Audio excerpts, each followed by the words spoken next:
Assalamualaikum warahmatullahi wabarakatuh. Perkenalkan, nama saya Muhammad Mufliwia dengan NIM C10111231065. Saya dari kelas Agroteknologi A dari angkatan 2023. Kali ini di sini saya akan memenuhi tugas terstruktur saya, yaitu tugas mata kuliah bioteknologi yang dimana membuat PPT dan PPT tersebut dipresentasikan. Nah, PPT yang akan saya presentasikan yaitu dan berjudul Teknik Kultur Jaringan untuk Perbanyakan dan Konservasi Tanaman Kentang atau Solanum tuberosum L secara in vitro. Di PowerPoint ini atau di PPT ini saya akan menjelaskan beberapa hal. Yang pertama-tama itu tentang kentang. Kentang atau Solanum tuberosum L merupakan salah satu komoditas peran penting di dunia. Permintaan yang tinggi memerlukan metode perbanyakan yang efisien. Kultur jaringan merupakan teknik bioteknologi yang memungkinkan perbanyakan tanaman dalam kondisi steril dan terkontrol, sehingga dapat menghasilkan bibit unggul yang seragam dan bebas penyakit. Selanjutnya, apa itu pertanian bioteknologi? Definisi bioteknologi sendiri adalah cabang ilmu yang memanfaatkan organisme hidup, sistem biologis, atau proses biologis untuk menghasilkan produk atau teknologi yang bermanfaat bagi manusia. Bioteknologi mengintegrasikan berbagai disiplin ilmu seperti biologi, kimia, genetik, dan teknik untuk meningkatkan produksi pangan, kesehatan, lingkungan, dan industri. Contoh penerapan bioteknologi ada dua macam, yaitu bioteknologi konvensional dan bioteknologi modern.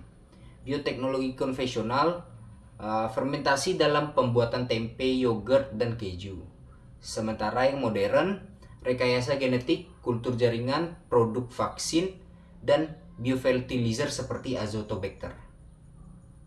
Selanjutnya, manfaat kultur jaringan pada tanaman kentang.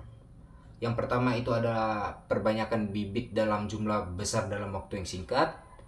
Yang kedua ada produksi tanaman bebas virus dan penyakit. Yang ketiga ada pelestarian plasma nutfah untuk konservasi varietas unggul. Dan yang terakhir ada kemudahan dalam transportasi dan distribusi bibit. Selanjutnya ada tahapan kultur jaringan kentang.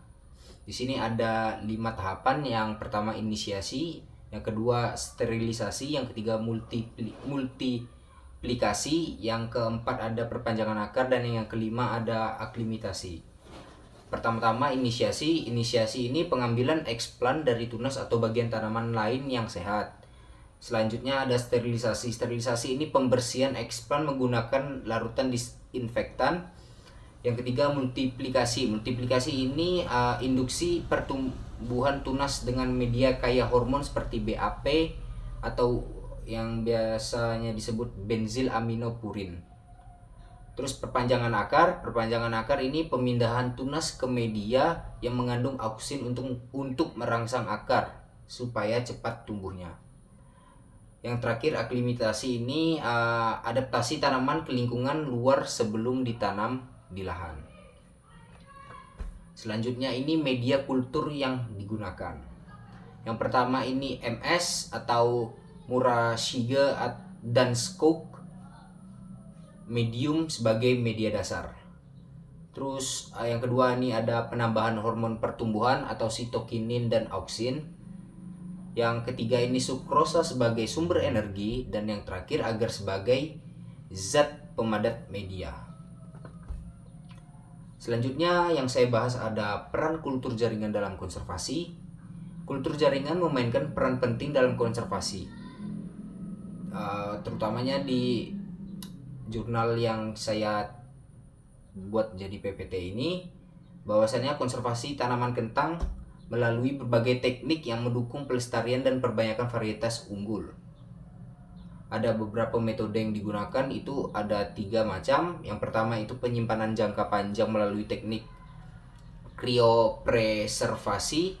Yang kedua konservasi varietas lokal yang berpotensi unggul. Yang ketiga perlindungan terhadap serangan patogen dan degradasi genetik. Selanjutnya ini saya akan membahas tentang keunggulan kultur jaringan dibanding metode konvensional. Di sini ada empat. Yang pertama itu produksi bibit lebih cepat dan dalam jumlah besar. Yang kedua, tanaman bebas virus dan lebih sehat. Yang ketiga, tidak bergantung pada musim tanam. Yang keempat, meningkatkan efisien uang dalam sumber daya.